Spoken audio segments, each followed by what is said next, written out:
Hi, Tina. How are you? So thank you so much for kind of coming to our episode number 33. So Oh, how have you been doing yes. today? I am doing pretty good. It's been a busy morning, trying to get different things together. And I've been doing quite a bit of speaking and being, a guest on different Yeah, podcasts lately. So, just like getting those different speeches together. And then I've got like blog posting to do. So trying to get that figured out. And then I've got podcasts that I've got to edit. So it's been a pretty, busy morning, but productive. But yeah. I've been doing pretty good. Yeah, pretty I good. appreciate you taking the time out for me and for our audience. I really appreciate that. I know you have a busy Yes, very schedule. welcome. Yeah. So I know you are a life coach and you help women getting out of the toxic relationship and you're doing so Yes. many other different things. Already you've written 9 books, so congratulations on your books. Um, Thank you. So it's hard to like write one book. So I know like how much time and effort it needs to and research you need, Yes. but that's a great achievement for you. So getting your 9 books. And I'm quite excited to learn more about you, how you guys started and what made you like become a life coach. So I want to know like who is the Tina was before the Tina we know right now as an author, life hmm coach. So I want to like how everything was started, like what made you realize you want to be a life coach? Okay. Well, you know what? As far as life coaching is concerned, I felt a call from God literally to Mm, push me in the direction of life coaching. yeah. And what it was is that, to be honest, I have been unofficially coaching women, people in general, but Yeah. particularly women for like 12 years now, but Well, just was not doing it as a profession. And when mm, I say coaching, it was in the areas of computer design and technology. yeah. You see what I'm saying? Doing different things like that. And that was that, like I said, that's probably been for about a good 12 years now. And then in the area of writing books and getting started, Mhm. that's probably been for a good 6 years now. And then for coaching, when it comes to relationships, this is 2021. That's probably been for a good 7 years now, unofficially. And, Yeah. it's like I felt the call from God, you've been doing this unofficially, but how about you do it? And this is your calling as well as your life profession. You see what I'm Yeah. saying? Yeah. Yes. Yeah. But yeah, Okay. that's how I ended up, like I said, it being seated in my lap, which I was already unofficially doing it, And what made me really think about doing it too is like, when you think about women, when I think about women and the struggles they go through, the Yeah. struggles I went through myself, and not realizing that I had power. You know Mm, what I'm saying? That I had choice. I yeah. thought that I did not have a choice, that I was powerless. And I just had to settle and stay stuck in what I was in. You understand what I Right. mean? Yeah, definitely. Definitely. So how long you Yeah. been writing the books? So how long you been an author? Okay. You know what? That's been for 8 years. I started writing 8 years ago. Well, My first book, which is yeah. entitled The Journey, and that is this book here, The Journey, Yeah. Walking in God's Grace, Mercy, and Blessings. So this one was my first self-published book. Okay. Mhm. Even though I started writing 8 years ago, Yeah. that's my first self-published book. And that one was self-published in March of 2016. Mhm. And so I felt a call Yeah. on my life. Just recently, I felt God calling me and telling me to redo the first book. Yeah. So earlier this year, I actually redid The Journey. Right. So And how, then, how let's see, a few months ago, I yeah. redid the book, not redid, I published the book entitled Digging Deep Down in Those Roots. Mhm. So like did you publish like a one book every single year since you start You know writing? what? It's funny now that you mention it, because the first year when I did The Journey, that was in 2016. Yeah. And that particular book was the only book I published that year. And then my second book, which is entitled Valley of Grace, just Yeah. like my website, that particular book was published in 2018. Now that I'm thinking about it, that was May of 2018. I published that book, and then I felt God leading me in the direction of having a blog as an extension of that book. So within a few weeks after publishing Valley of Grace, then I came up with the website Valley of Grace that was supposed to be an extension of the book, but not knowing it was going to turn into something that was even bigger than that. You see what I'm saying? But when I started off, that was my intention to, you know, so Valley of Grace was in May of 2018. And I started my website a few weeks later. And then I'm trying to think, was it 2019 that I did 3 books? That might have been 2019 that I did 3 books in a single year, 1 year. Yes. Wow. I mean, the thoughts just kept coming. Yes, because I did Broken Pieces that year. I want to say Broken Pieces might have been February of 2019. Yes. Wow, congratulations. Like 3 books in a one. It's a great achievement. And you know what? It can be done. What I would say is that it takes a lot of structure. And time blocking. And you've got to be persistent and consistent about getting it done. You see what I'm saying? Yeah, definitely. Yeah. You need lots of time and energy and focus in order to achieve something like that. Yes, like you said, energy and focus. And then when you're talking about emotional and mental things, you also got to be prepared for sometimes having to take more breaks than what you had planned, because you've got to like grieve and work out whatever it is you're writing about. You see what I'm saying? Because some of it is heavy, you know? And even though the truth is freeing, the truth also brings grief. Definitely. So all of them books, are they related or like a different topics you talk about each of them books? You know what? Now my first book, that's my memoir. The first one that I published in March of 2016, but then earlier this year, I republished the whole thing, 200 more pages, 200 and something more pages. Right. Okay. Yes, because what I felt was I wanted to make sure I turned down the trauma a little bit. Put a little bit more humorous side to it. It still was trauma, but so that wouldn't be so much of an impact. And then the other part of it, so much growth and learning and healing had taken place since I had originally wrote the book, okay? But that particular book, if you want to put it in a nutshell, it would be on what happens when you start off with not enough as your childhood wound, and just how far it can go. You see what I'm saying? So that not enoughness, what we do, it's hidden when you wear this armor, so to speak, or backpack, I like to think of it. We wear a backpack of perfection on our backs when we walk around with this backpack of perfection. Underneath that backpack of perfectionism is that I am not enough armor. That's really what's underneath perfectionism. You're thinking, I am not enough. So basically, it talks, it tells my whole entire journey from start to finish of what plays out when you are not enough. You know what I'm saying? And mine started out due to being abandoned by my dad as a kid. And so that's for the first one. And for the one book I have that's Broken Pieces, Change Your Mindset, Break Unhealthy Patterns and Get Off the Mat and Thrive. That's one book, long subtitle. But that particular book deals with what happened when you know that when you walk around thinking you're unworthy, that you don't have value. And so then you decide, I'm going to just settle.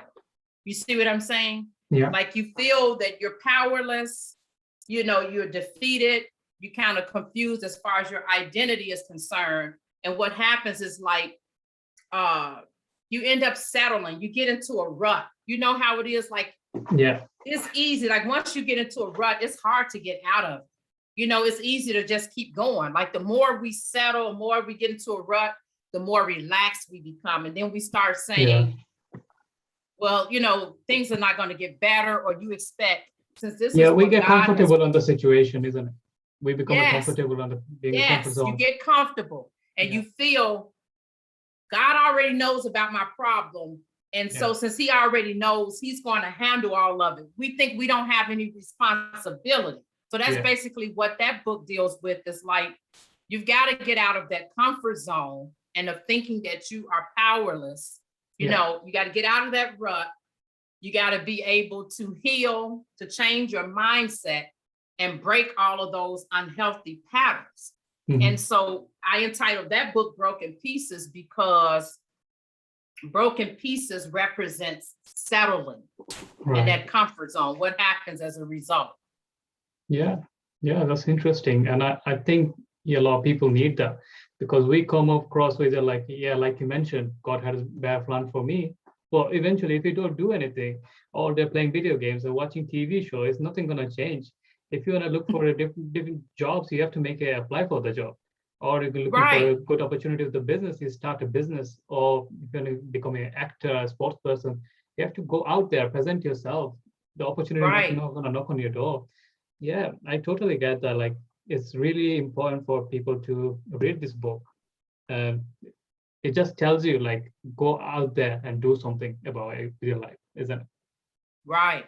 Yes. So, like, when I think about, if someone said in a nutshell, what is all of the books? What are the themes and the topics? They're around healing, around trauma, around developing resilience, around getting rid of not enoughness. You see what I'm saying? They encompass all of that, in a nutshell.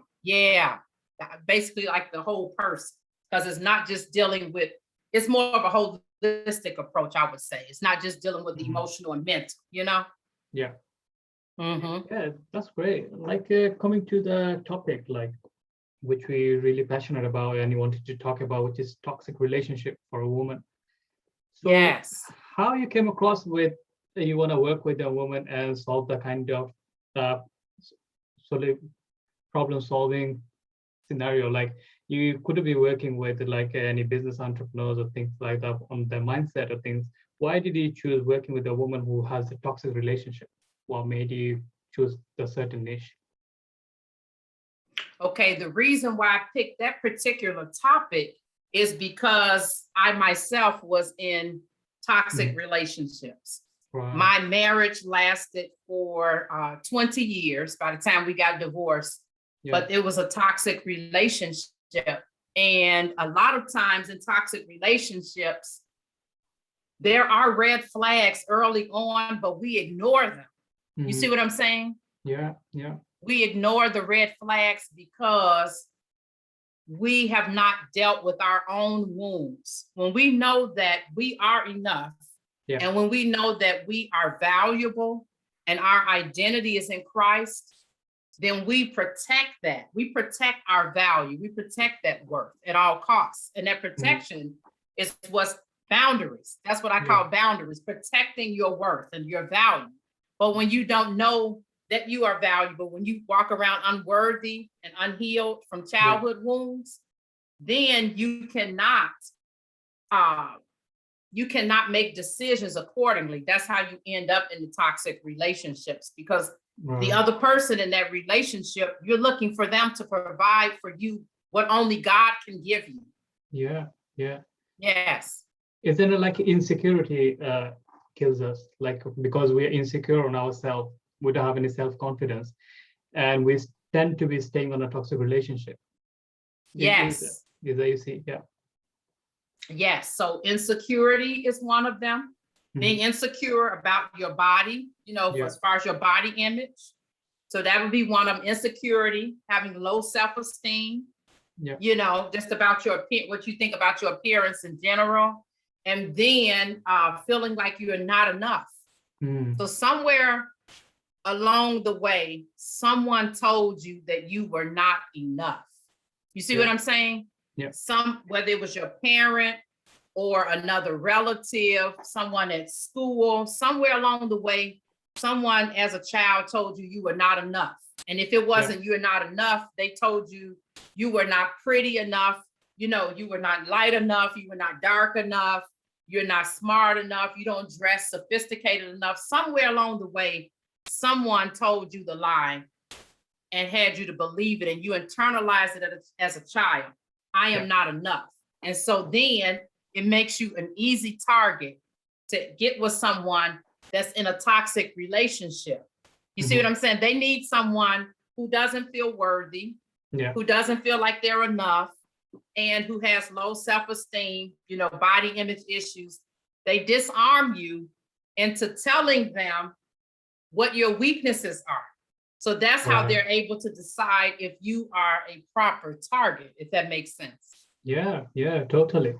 So in terms like, what do you call it as a toxic relationship? Is it like an abusive person, like could be the partner, or could be like mentally someone abusive, not only physically?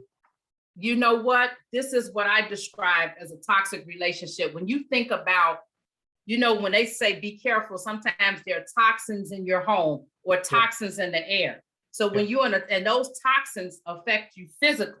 When you're in a toxic relationship, that other person who is toxic is basically bleeding out their toxins.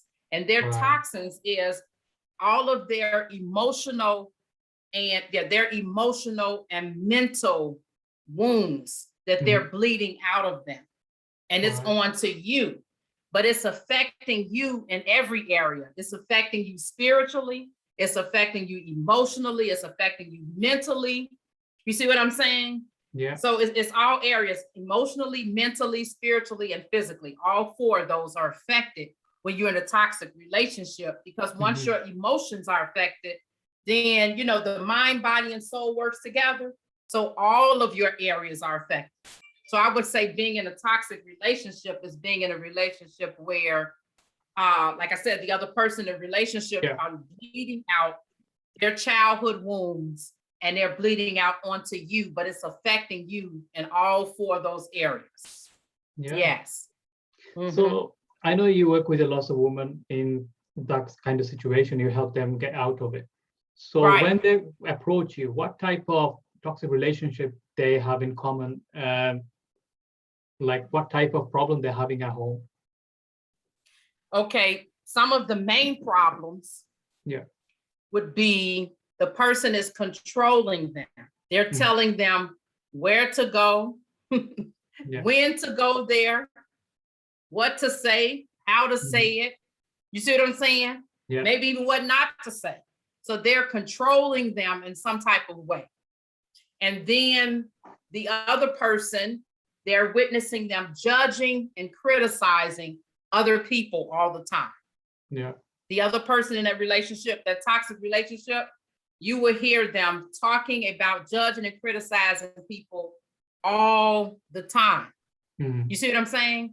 And like when we're not careful, when we're around people who are negative and judging and criticizing other people, it becomes like a virus. We just absorb it. And the next thing you know, we join in with them, not realizing that we've been infected with what they have. Similar so that's to some coronavirus. That again? Similar to coronavirus right now. Like a coronavirus. When people judge and criticize other people, if we are not secure in who we are and we're standing up to know that that's not right, we listen to them and we become infected. Like you said, like the virus, like coronavirus, we become infected and we go to the next person, judging and criticizing. But it's because of the fact we're spending all that time around that particular person. And then they also, some other things that's going on, that person is isolating them from other people. You see what I'm saying? Not only are they controlling and they are being judgmental and critical, they're isolating them from other people, either from telling them they can't go and be with other people, including their family, or through judging and criticizing. You know, all of a sudden it's like, well, maybe I shouldn't be around that person, but it's based upon what that other person has said. And one of the early signs that we a lot of women miss when it comes to toxic relationships. There's a term that's called love bomb. Yeah. Okay. So when you're love bomb, you are like overly shadowed with gifts and affection. It's over the top. You understand what I'm saying? Not saying that you can't fall in love and a man can't give you flowers and this, but it's over the top. You know, you're like, you're on cloud 9, you know, you way, you may be even further than that, but you way up there. When you love bomb, you worship like you're a trophy. You see what I'm saying? And that other individual, oh, look at my woman. Isn't she beautiful? This is my woman. They're saying stuff like that. Yeah. And at first it feels good, but then all of a sudden something feels off. And then you all of a sudden you're left rather with this layer of shame, like you're swimming in a sea of shame. So if someone is happy that you're with them, you shouldn't be left feeling shameful for them being proud of you. But that's what happens in the beginning. When you're love bombed, that's one of the signs that women miss. They're swept off their feet. You see what I'm saying? Yeah. So they don't look for like what they're looking for in a man. So they have no criteria or like a list of criteria. Like this is something I want to in my guy, my husband, my partner have to have. They just look for someone and they find it looks attractive or could be successful or something, then having a going for a date or something, then make a big decision on their life, either getting engaged or getting married without realizing who they are. And for asking questions, it's not like you can live with the person 5 years, 10 years, still wouldn't know who they are, unless you have a proper communication from the beginning. Yeah.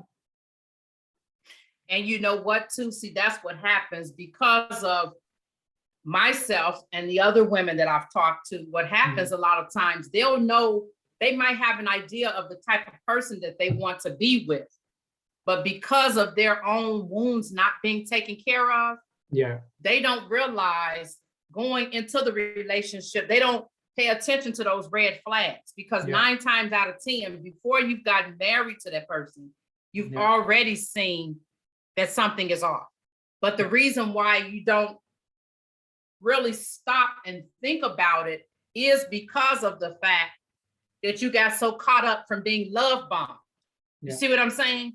Like when they worship you in the beginning, but leave you with shame, you so caught up from being like that. And remember, you're wounded. You know, you're wounded with that not enoughness. You're wearing it on your sleeves and everywhere you go. So when you're so caught up in that and that brokenness of not healing, you are allowing your brokenness to make decisions. You see what I'm saying? You're making decisions based out of your brokenness, not based out of common sense. Definitely. I don't know if that makes sense. Yeah, I totally agree with you. The reason being why is... So you're making decisions based upon that feeling you got initially. Yeah, like I mentioned, like I have experienced things like that when my friend circle and like family members. So they choose the wrong person, especially women. They choose the wrong person because of, like you mentioned, wounded ourselves with our past experiences. Yeah, some of them like, oh, I'm not pretty enough, I don't look well, or I don't have the self-confidence. And they look for, like, if you guys dated about 5-10, it didn't work out, they didn't find the way like what they're looking for, and then settle down with someone. Actually, the person is not appreciating them, this person is not respecting them, and eventually it's like when they get married or like they dated or start living together, then they become a toxic relationship, physically abusing, then that ends up like a mentally abusing as well. And like you said, all of your clients mainly have controlling over them, so control over them with money wise, financial wise, their career wise, and being who they are actually. So yeah, with my experiences and what I've seen, the main thing is like a self-confidence, the lack of, they don't believe like they can do better at the beginning. They're just trying to settle down and staying in the comfort zone. Yeah, that's exactly what it is. They don't think that they can do better, and that's because they have that wound of not enough and of unworthiness. And that is what that wound makes them think, I deserve to be in this. This is what I deserve. This other person, because 9 times out of 10, when you end up in that type of relationship, the man is very handsome. So you feel like, oh, you see what I'm saying? I'm not good enough for him. Because you've already been wearing I'm not enough all the way up until you met that person. So when you meet the person, you don't stop wearing it. You just transfer it over into hoping they're going to make you feel like you're enough. Yeah. But when you're in a toxic relationship, that other person is trying everything in their power to make sure that you're not feeling like you're enough, but you're hoping that they're going to give it to you. You see what I'm saying? You end up doing like a toxic dance. Yeah. And it's circling through. So one person following on another one. So it's happened. Another is a social pressure as well. So if you look through like your friends getting married or having a boyfriend or partner, then you're deciding, oh, why am I waiting? I'm nearly 30 years old and I haven't found anyone. So we just rush through the process and find someone who's not actually perfect for us. And we don't ask any kind of question. We just ask them nonsense, I would say nonsense question, basically like what color you like, what food you like. That's basically it. But it's not like who you actually like, the person asking the tough question. Oh, this is who I am. After I'm living with you or being married with you, I'm going to do this kind of job, this kind of career, this kind of things I want to do. Is there something all right with you or not? We don't ask any kind of stuff. Or like, are you open-minded? Are you giving women respect or not? So that kind of question no one asks. Yes. I still remember when I'm dating my wife, that was 4 years back.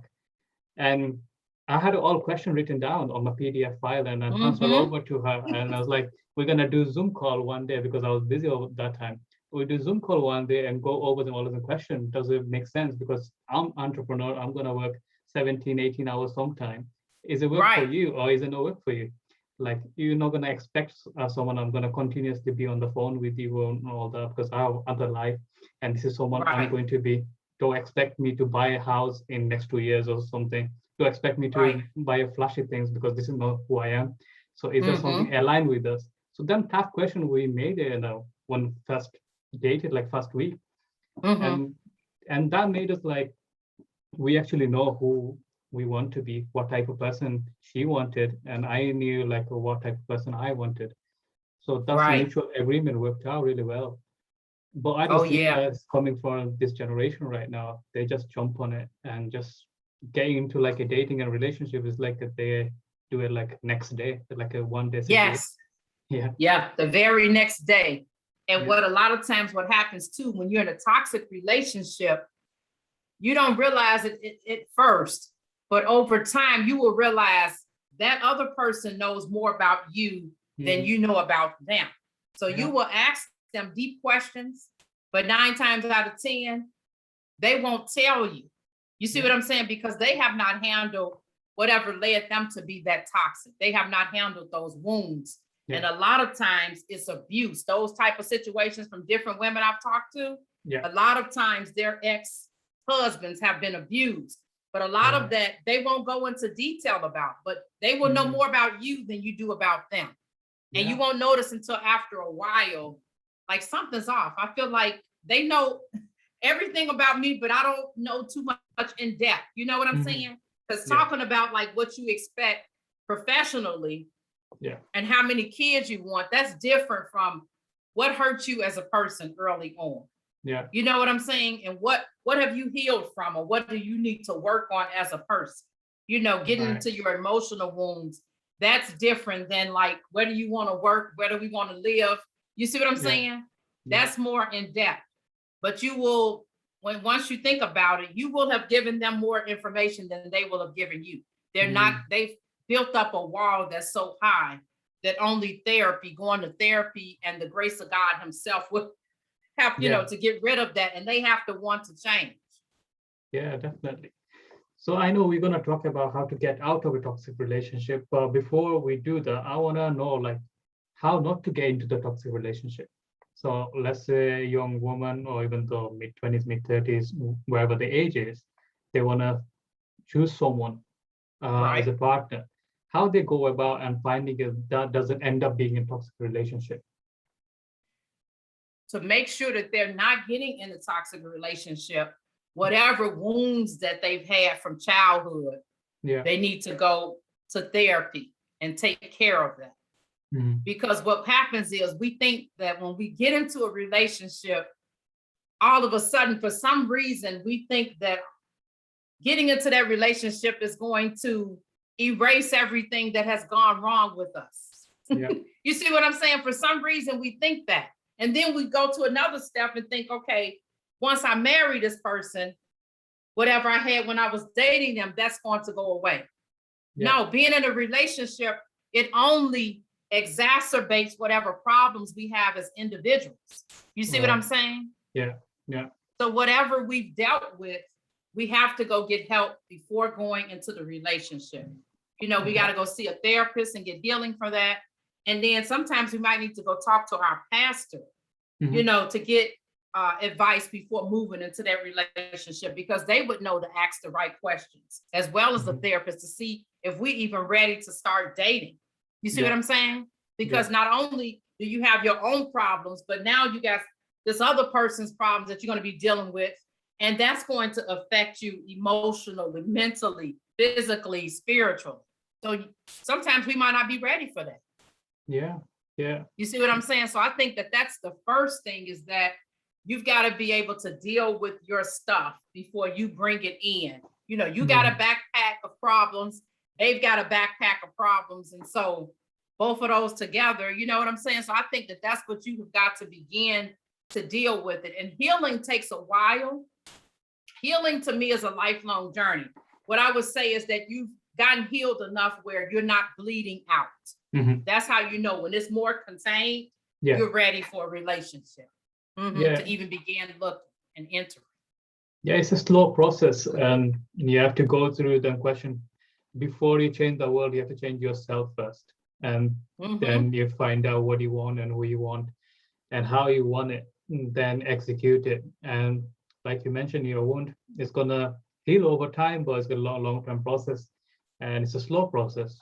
So as long as it's not the worst, then carry on with your life. Yeah, it's just a great plan for people to get started with the relationship and not get into toxic relationship. And those who are already in a toxic relationship, like those women you're working with, how they get out, like how's the process like? Is it like a quit on the person, or like is there any way they work it out with their current partner?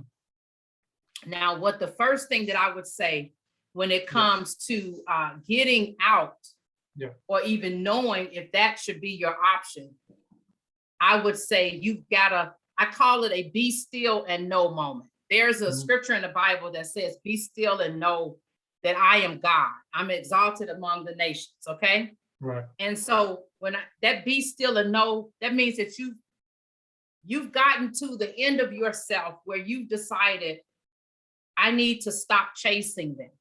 You see what I'm saying? Because that's usually what happens when everything is coming to a head, is that that woman has entered a state of languishing. And in order to try to get out of it, she wants to do whatever she can to get out of that state. So she starts running and chasing behind the man. And he's running further away from her. And she's running you see what I'm saying? They just keep going.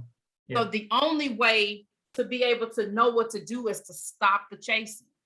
Right. You know, you got to stop the chasing. And when you stop and have that, what I call it a be still and know moment. And sometimes I call it a come to Jesus moment. But you've got to stop and get clarity. Yeah. As long as you keep chasing, you keep trying to fix / change / control / manipulate the situation or the other person into giving you what you need, you are not going to be able to get clarity. So that would be number one, to be still. Yeah. Stop chasing them, number one. Okay. Yeah. When you stop, you will be able to get that clarity. You see what I'm saying? Yeah. What do I need to do? And you got to be able to look at the truth. Once you stop, you've got to be part of getting clarity, which part of that should be going to see a therapist. You see what I'm saying? Right. But once you stop chasing them, and you're getting clear, and then number 3, you're going over What is the truth about the situation? Yeah. What is the truth about me? What am I doing? What is the truth about them? What are they doing? Because, you know, when you're around someone, even if it's a friend, if you guys are around each other and you've got a relationship, you spend a considerable amount of time with them, they're gonna notice your patterns of behavior. Yeah. You're gonna notice their patterns of behavior, if that makes sense. Yeah. You see what I'm saying? They would know, well, every time I call him up and I ask him for this, he's not going to do that. He's gonna do this instead. And they would, you know what I'm saying? They will know about you and you will know about them. So you got to face the truth. What is the truth about me? What is the truth about them? Yeah. What is the truth about the situation? Okay. Yeah. And then asking yourself, what can I control? Right. Because we cannot control another person. No, we can't. You see what I'm saying? Yeah. And that's why you keep running. That's why I say the first thing, they got to stop chasing. They got to stop chasing in order to, number two, get clarity. And then number three, to talk about the truth about the person and the situation. You see what I'm saying? Yeah. Once you stop and putting all that time and energy into them, and then number four, you start working on yourself. Yeah. Which will involve going to therapy. You see what I'm saying? When you take that time out, that's golden right there. Just doing number one. Stopping that chase, because by the time you're at number four, when you are in the therapist's office, you see what I'm saying? You're ready to work on yourself. Right. You have already began the work of reclaiming your power and identity already, because you know that I am you yourself. You're telling I'm worth more than this. You see what I'm saying? You already know, okay, God has promised me an abundant life, you know, and you're just like, but this couldn't be it. It's got to be something I'm missing. You see what I'm saying? God is not going to pick up the phone and call the therapist for us. You see what I'm saying? Yeah, we have to do the job. We have to do the job. We got to take responsibility, you know, and we got to realize our part, the part we played, which is part of doing the self-work, getting help. Yeah. But that's the huge step right there, when you have decided that you are going to stop running and chasing after that person completely. Everything's going to start to shift. Yeah. Because the next thing you know, you're focusing on yourself, doing better. And then what happens is, whenever there's a relationship and one person is growing, either the other person is going to hop on board with you and try to get help, or they're going to go further away. Right. You see what I'm saying? But you've got to make the decision to stop the chasing. Otherwise, you can't get there. You see what I'm saying? To see what's going to happen once you start working on yourself. Yeah, you need to some time for yourself to figure all these things out. If you keep on chasing, then you wouldn't have the time for yourself to figure everything out. Like you mentioned, going to therapy and thinking about what other person is doing and you doing. So you have to step back and need the time for yourself to figure out what the next plan is and what I need to do in order to fix this situation. So during that time, when they're not chasing, are they still living with the same person in the same under the roof, or you know what? It all depends. That's a very good question. For some women, they are still living with that same person under the roof. Yeah. And during that time, things are really getting tense, because the one person who's decided to stop the chasing, that woman is growing. She's no longer the same person, even though she's got a lot of work to do, but she's not the same person. Once you stop and you have decided, you've made up your mind, I'm not going to do this anymore. Like I said, that's the beginning of your empowerment. You see what I'm saying? So sometimes they stay there and it gets really rough, it gets tense, and it's gonna come to a point. 9 times out of 10, if you're in a toxic relationship, that other person is going to leave. You see what I'm saying? Yeah. That other person is going to leave. But like I said, sometimes they're living together, and sometimes that person just decides, no, I'm out of here. You see what I'm saying? Yeah. But a lot of times in the cases that I've witnessed personally, they are still there because they're trying to make it work, but they've decided to spend the time working on themselves, Mhm. and they're able to get a clearer and clearer picture as time goes on. Yeah. There's nothing I can do to try to fix this person or make this person give me my needs. You see what I'm saying? It's nothing, they realize that, you know? Yeah. And one of the major things too is like, when you think about it, even with God, he gives us free will. He does not force us to do anything. So if we're trying to force someone else who has distanced themselves away from us emotionally, physically, spiritually, mentally, we're trying to force that. We're trying to do something that even God himself doesn't do. You understand what I'm saying? Yeah. We're putting them in bondage. God gives us free will. It's our choice whether we want to follow him or not. Yeah. You see what I'm saying? But we're trying to force someone to I love know. us and care for us. Yeah, that's not going to We're work. trying to, we're even going against what God does himself. You see what I'm saying? But when you're hurting and you're wounded, you don't even think logically. I know. You're making, judgments and decisions from that wounded place. Yeah. So in terms of like going through the process, getting out of toxic relationship and stop chasing from like going to the therapy, how long the process average takes for?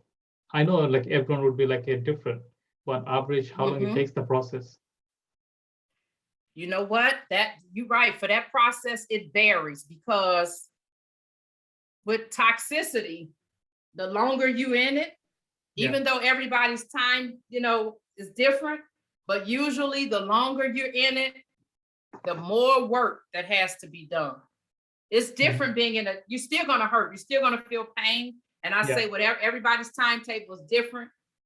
The one thing I would say though, the longer that you're in a toxic relationship, the longer it's going to take you to heal, because you've been programmed.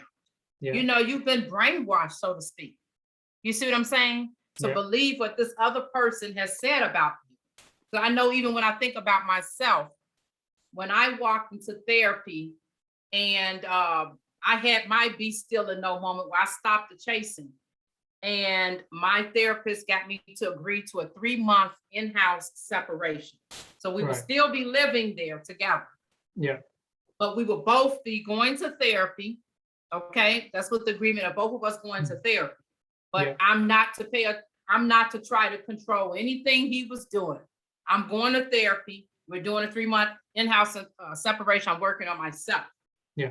From that time, I would say it took me literally 2 years just to 2 years of healing and everything, just to wrap myself around the person that I was married to as I was working on myself, but just for me to realize, I would say, what I was in. That's what I would say. About 2 years between realizing what I was in and the person I was married to as I worked on myself. You see what I'm saying? For some, it's like your brain, when you're in a toxic relationship and you were in it for so long, your brain keeps wanting to say, no, that's not what happened. You see what I'm saying? The brain does not want to look at the truth. It wants to put you in cognitive dissonance. And it's because you walked around and things were not right, but you ignored it for so long. You see what I'm saying? So then it's like your brain is like, no, that's not really what happened. So for one while, what I had to keep telling myself, I had to keep quoting scripture, the verse, you shall know the truth and the truth shall set you free. And then I said, Tina, I would ask myself, what is the truth about the relationship you in? What is the truth about this person? What is the truth about yourself? You see what I'm saying? And I would have to center myself on that.